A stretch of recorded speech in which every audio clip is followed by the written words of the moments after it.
Pinupuri ka namin, O Diyos, Ama, Anak, at Espiritu Santo.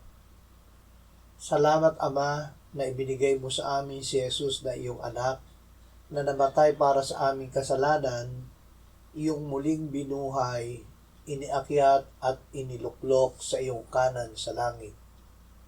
Salamat na ibinigay mo sa amin ang iyong banal na Espiritu, at sa pamamagitan niya ay ibinuhos mo ang iyong pag-ibig sa aming puso. O Espiritu Santo, salamat na ikaw ang tumutulong sa aming kahinaan. Panginoong Jesus, sinabi mo na ikaw ang ilaw ng sanlibutan. Salamat sa pagtitiyak mo na kami na sumusunod sa iyo ay hindi kailanman lalakad sa kadiliman. Salamat na ang iyong buhay ang aming ilaw ng buhay. Amen. Sa salita mo,